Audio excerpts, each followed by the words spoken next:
Hi, my name's PJ, and welcome to our short presentation. Have you ever wondered how the rich keep getting richer while broke people stay broke and the middle class seems to be shrinking? Well, this isn't nearly as mysterious as it may appear when you examine the specific differences in how broke people, the middle class, and the rich spend their money. Now, this is such a simple concept, yet so profound, it nearly knocked me out of my chair when I finally understood it. I'm going to show you exactly how the rich spend their money, and you can evaluate for yourself why they keep getting richer and the broke keep getting broker, and why the middle class remains so stressed out. Now, to get started, I'd like to review some financial terms we'll be using during this presentation. The terms that you need to be familiar with are cash flow, which means money you bring in, expenses, which means money you spend, assets. Now, this is the most confusing one. You're probably familiar with the traditional definition of an asset, which is something you own or have equity in. However, back in the 1990s, Robert Kiyosaki introduced us to a new definition of an asset in his groundbreaking Rich Dad, Poor Dad series of books. Robert taught us that an asset is something that pays you, and that's the definition we'll be using here. Liabilities is the last term, and it's defined as things that cost you money. As an example, a house is typically viewed as an asset. But can it actually be a liability? Yes. With our revised definition, anything that costs you money is a liability, not an asset. If you have a mortgage, your house is an asset to your banker because it pays him or her every month. But could a house also be considered an asset to you? Yes, in the right circumstances it could, when it pays you money. Let's say you buy a house and you rent it out, and it paid you a positive cash flow every month after all expenses. That would then be considered an asset. Now, one more time with the terms, just to be very clear before we continue. Cash flow is money you make. Expenses, that's money you spend. An asset pays you, and a liability costs you. Now let's take a look at how broke people spend their money. Now, when I say broke people, I'm not referring to the destitute. I'm speaking about that large portion of our society that lives from paycheck to paycheck and who never seem to have any money.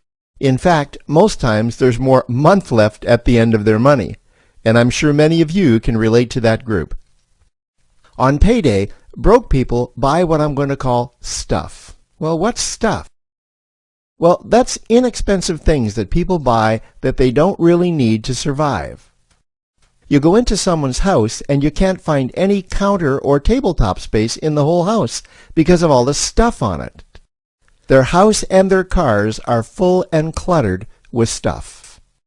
Well, where do they get all this stuff? They buy it at the flea market, at the garage sale, at the dollar store, at the craft show. So cash flow comes in and then it goes straight out the expense column to buy stuff. You see, broke people never really educate themselves on assets and liabilities. They justify buying all of this stuff by claiming that it costs so little. But over the years, it's all they ever have. The problem is their cash flow never produced or created more cash flow. Now, please understand, I'm not undermining or taking any shots at this or any group. I just see a lot of financial difficulty out there, and it really doesn't need to be that way.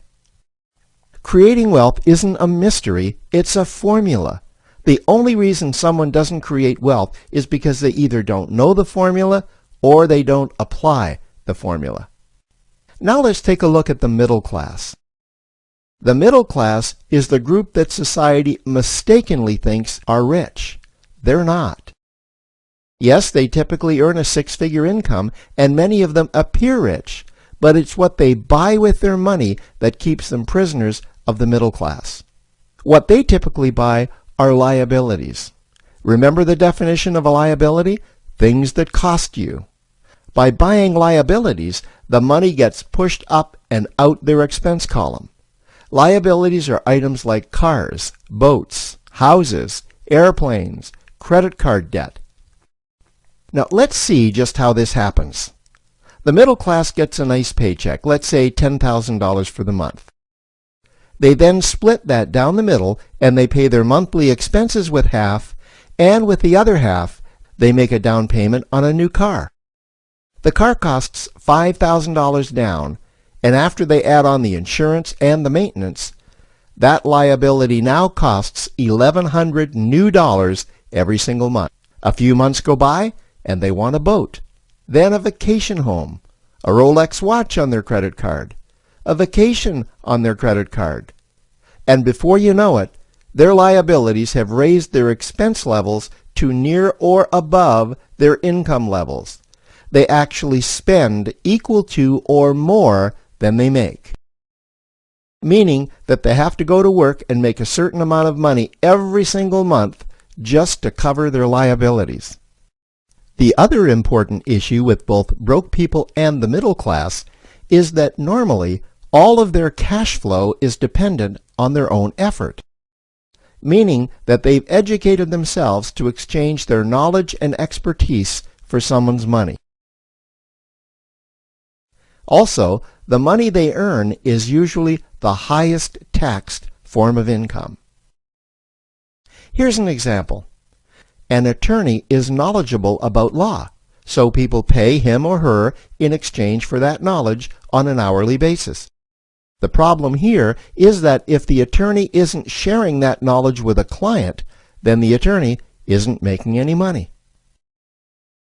This causes lots of stress and anxiety in their lives, and if you ever ask them to take an afternoon off to play golf with you, well, they very rarely can because of how much money it'll cost them to take that time off. On the surface, life's pretty good. The reality is that it's a roller coaster ride. That's the middle class.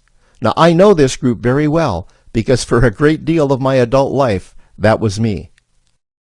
Now let's take a look at how the rich people spend their money. Rich people acquire assets. Again, an asset is something that pays you.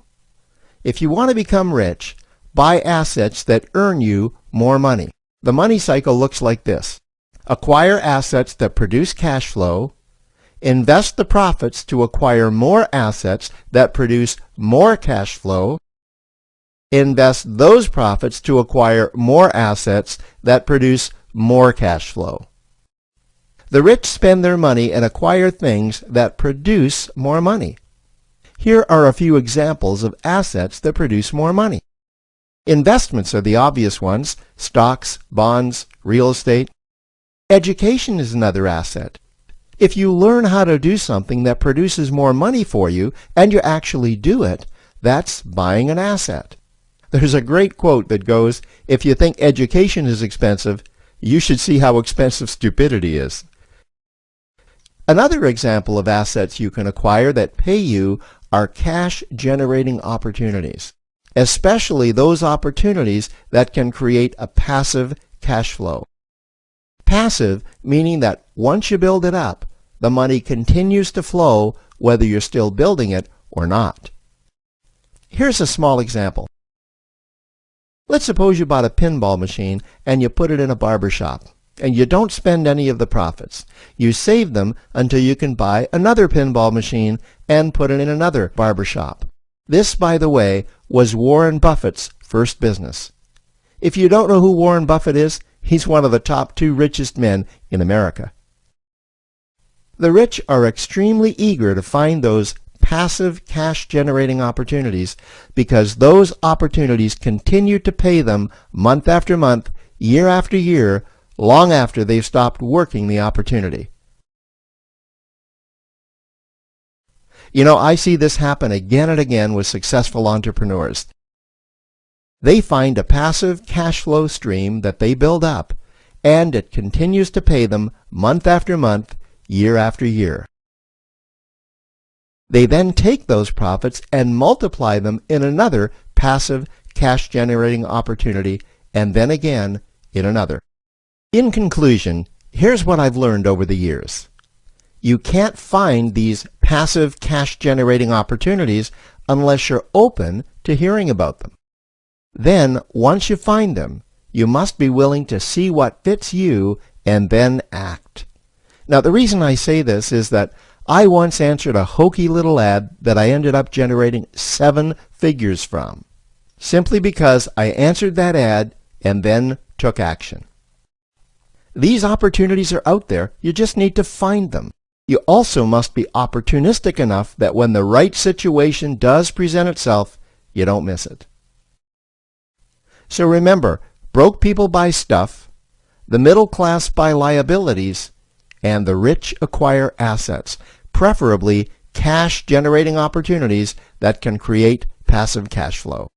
They then take that cash flow and invest it in another asset that produces more cash flow. That's the wealth creation formula. Now, I trust you found this introductory information helpful. Now, to learn about one of the greatest cash-generating machines on the planet, click on the link below to proceed to step 2.